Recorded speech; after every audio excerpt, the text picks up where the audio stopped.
ഇപ്പോൾ ഈ അടുത്ത കാലത്ത് നമ്മുടെ രാജ്യത്ത് ഉണ്ടായതിൽ വെച്ച് ഏറ്റവും വലിയൊരു ഭീകരാക്രമണം തന്നെയാണ്, തീവ്രവാദ ആക്രമണമാണ്. അതുകൊണ്ട് തന്നെ അത് ചർച്ച ചെയ്യാൻ വേണ്ടിയിട്ട് ഒരു അടിയന്തരമായിട്ട് പാർലമെൻറ്റിൻ്റെ സെഷൻ വിളിച്ചു കൂട്ടണം എന്നുള്ളൊരു ആവശ്യമാണ് ആദ്യമായിട്ട് ഉന്നയിച്ചത്. രണ്ടാമത്, ഇതേപോലത്തെ അടിയന്തരമായിട്ടുള്ള യോഗത്തിലെല്ലാം തീരുമാനമെടുക്കേണ്ടത് നമുക്കറിയാം നമ്മുടെ പ്രധാനമന്ത്രിയാണ്. അപ്പോൾ പ്രധാനമന്ത്രി എന്തുകൊണ്ട് ഈ യോഗത്തിൽ സംബന്ധിച്ചില്ല എന്നുള്ളത് പ്രതിപക്ഷത്തിൻ്റെ ഒരു പൊതുവികാരമായിരുന്നു. ആദ്യം ശ്രീ മല്ലികാർജ്ജുൻ ഖാർഗെ തന്നെ അത് ഉന്നയിച്ചു. പിന്നീട് പല പ്രതിപക്ഷാംഗങ്ങളും, ഞാൻ ഉൾപ്പെടെയുള്ള പ്രതിപക്ഷാംഗങ്ങൾ അത് ഉന്നയിച്ചു.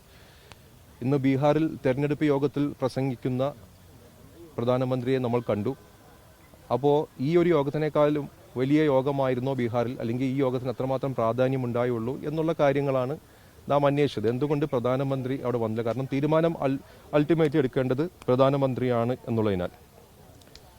പിന്നെ സാമൂഹ്യ മാധ്യമത്തിലെല്ലാം ഒരുപാട് മിസ്ഇൻഫർമേഷൻ ക്യാമ്പയിനുകൾ നടന്നുകൊണ്ടിരിക്കുകയാണ്. അതിവിടെ വല്ലാത്ത രീതിയിലുള്ള സാമുദായിക സ്പർദ്ധ ഉണ്ടാക്കുന്ന രീതിയിലാണ് നടത്തുന്നത് എന്നുള്ളത് എല്ലാവരും പൊതുവികാരമായിട്ട് തന്നെ പറഞ്ഞു. അപ്പോൾ അത് തടയണം എന്നുള്ളതാണ്. അത് തടഞ്ഞില്ലെങ്കിൽ രാജ്യത്തിൻ്റെ ആ ഒരു സോഷ്യൽ ഫാബ്രിക്കിനെ തന്നെ വല്ലാത്ത രീതിയിൽ ബാധിക്കുന്ന തരത്തിലേക്ക് കാര്യങ്ങൾ പോകും.